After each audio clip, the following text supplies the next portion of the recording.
Have you noticed how France didn't mock Islam? Because it's an Islamic country now. All of Paris would be on fire if they tried that shit. As a Christian, how are you not furious?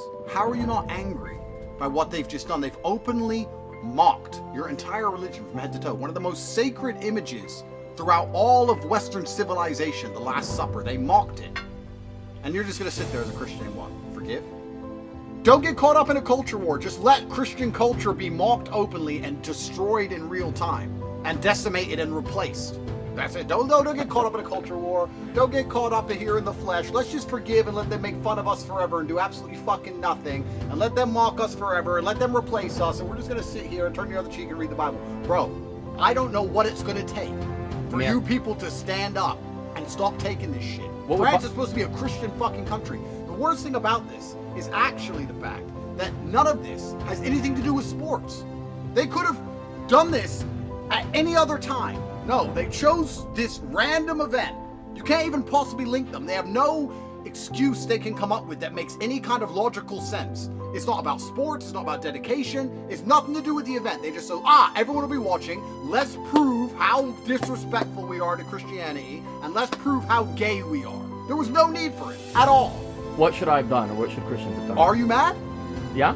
Are any Christians... It's heartbreaking. Are any Christians at all, a single one, going to even bother to go outside and protest? Are any Christians going to stop watching the Olympics? Are any Christian athletes going to step down? Are any of you going to do anything after the most blatant mocking, probably in history, of Jesus Christ? Or are you all going to sit there and do absolutely nothing and talk about how somehow, in the end, it'll be fine? Oh, we have a cancer tumor, but in the end, if you just ignore it, it's going to be fine in the end. No, they wouldn't dare do this to any other religion. They wouldn't dare do it to Judaism, and they wouldn't dare do it to Islam. They would not dare.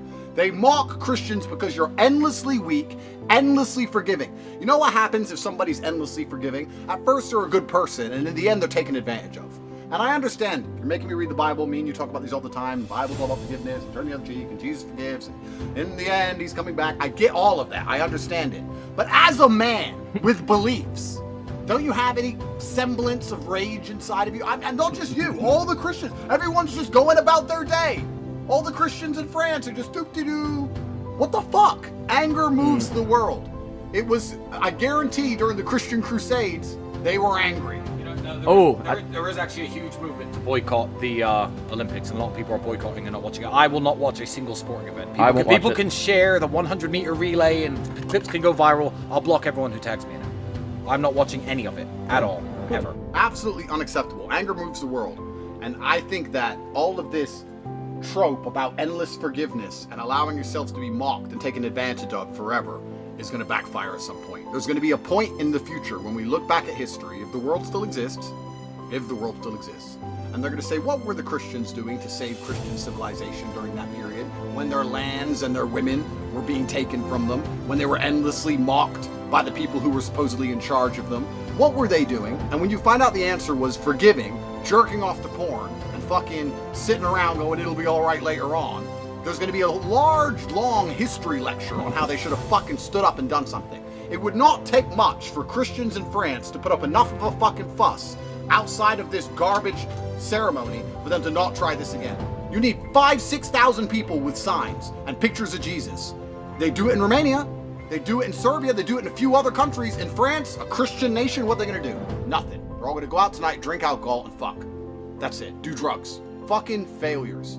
I'm telling you, it's a failure of the religion, and it's a failure of the Christians to allow this to happen. You cannot blame the people who attack. If I leave my money out on the street and someone steals it, people will say, why'd you leave your money out on the street? If you allow your prophet, if you allow Jesus and your religion and your culture and your entire country to be mocked and stolen from you and destroyed, and you do nothing, whose fault is it? So what should Christians do? Christians should go and put up enough of a fuss right now so that they know this is unacceptable. So that you can't decide during the Olympics to ignore sporting, ignore dedication, ignore hard work, ignore international cooperation, all the things the Olympics are supposed to be about, throw that out the window and instead desecrate Jesus Christ. All you have to do is get some signs and go stand out there and say, what are you doing? Someone breaks into my house and rapes my wife. They knocked me out, they shot me.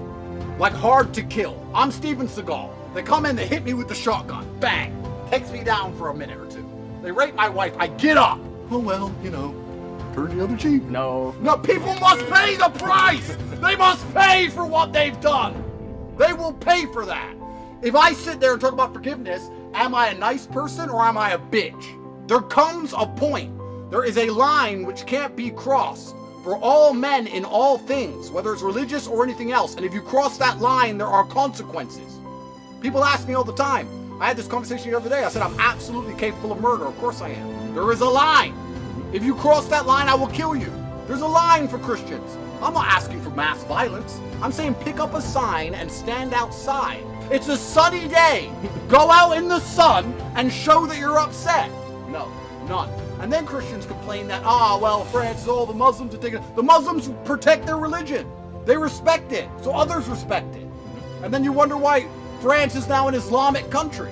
In 50 years from now, they'll still be mocking Jesus Christ and they will not dare do it to Islam. They will not dare. But I just don't see how you can have a belief you don't stick up for. I don't see how that's even a belief anymore. If I believe in something, I stick up for it. Isn't that a prerequisite of belief? I believe, so I defend.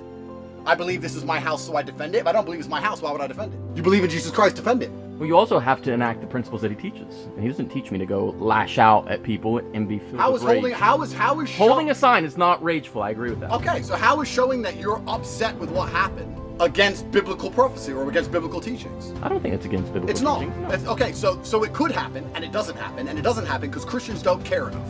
So perhaps you should be a little bit angrier, perhaps 1% more. Because if you don't give a shit at all about things, if I have anything in the world, a car I don't care about and it's neglected, eventually it's destroyed. Same with a house, same with a relationship, same with a business. If you sit there and you refuse to put in effort, human energy and time, eventually it gets replaced and destroyed. And it's the same with a religion. If they're gonna mock Jesus Christ at the largest ceremony France has held in years, with the most blatant and obvious discretion of all of his teachings and history, the worst thing they've ever done, and not a single Christian will hold up a sign. Don't you think the Satanists are like, yeah, we've won now? Look, what did they do? They didn't do it. We put it on the TV, we put it all in front of them. Oh, they tweeted a little bit. Don't you think your enemies now know they've won? It's like someone slapped you in the face and you just, oh, sorry. You're emboldening them. You understand? I believe most of you are Christians. I'm a Muslim. Yes, this is Romania. It's supposed to be the most Christian country in Europe. You cannot allow them to desecrate something as important as the Last Supper with transsexuals and little children, pedophilia. There has to be a point you stand up for your beliefs. If you have something in life and you don't stand up for it, it will not last. If you have a house and don't maintain it, it will fall down. Business, you don't work, it's gone. Relationship, you don't take care of her, she'll leave you. It's the same with religion. If you Christians don't start standing up for things, when they mock you publicly and openly, you'll have no religion left. It doesn't matter, it's a matter of time. Especially now, Romania and all these other countries have opened the border. Millions of people who come here are not Christian. And if you don't say, this is a Christian country and we respect Christianity, they won't respect it either. It's the end. And it's the man's job. It's the job of men to defend things. This is what a man is supposed to do.